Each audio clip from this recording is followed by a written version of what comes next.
Hey guys, welcome back to Renegade Reviews. Renegade here. Today we're going to be having a look at Marvel Universe Wave 1's Bullseye. Bullseye is number 10 from the very first wave of the Marvel Universe figures back during the S.H.I.E.L.D. files. I've done a review of this figure, but I am going back and re-reviewing him as per the request of Max Mysterium, one of my new subscribers. I told him, if he wanted, I would love to do an updated review for him.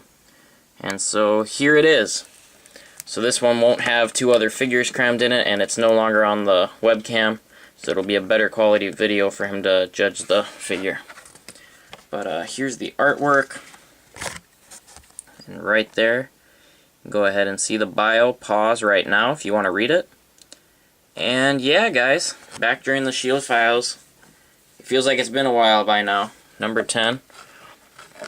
Bullseye is a very, cool character. One of my favorite villains. Especially after the whole Dark Avengers thing. But, even without that, very cool villain. With the concept of his powers / abilities, however you'd like to describe them. The figure is pretty cool too. Very good paint on it. And, as you could see at the beginning of the video, maybe not as well now, he has just the crazy grin going. Very cool. Nice detail on the head. Right there is the only paint defect on mine. The little bit on the collar, and it's kind of noticeable, but you know what? I overlook it. He was very hard to come by when I first got this figure, so I paid a little more for him and everything.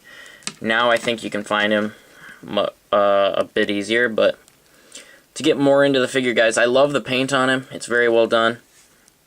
And he fits very well with the MU Daredevil. Articulation is good.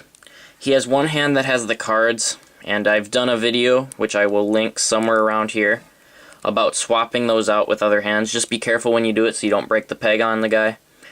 But you do have the cards here, like he's going to throw those. But if you don't always want them in, you can swap them out with any hands that are white or even an off gray, kind of leaning towards white hand. That'll work for you here. But, yeah, Bullseye is pretty well articulated.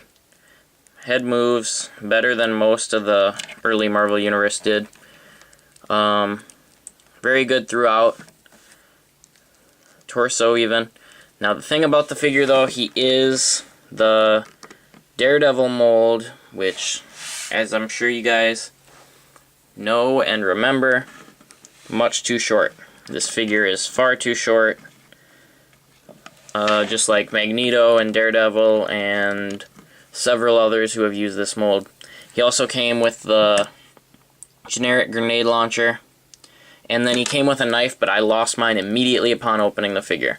So I'm sorry I don't have that to show. But yeah, guys, very cool figure. He's got the other hand is for holding stuff. But good figure, good representation of Bullseye.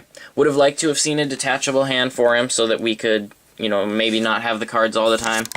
And would like to have seen him taller, but you know what? I can make do with it. He's a very good figure. He looks good on his own. Looks good in displays. If you guys are a fan of Bullseye, need another villain, a fan of Daredevil, anything like that, definitely recommend going out there and picking up Bullseye. So, happy hunting for him, guys. Renegade, signing off.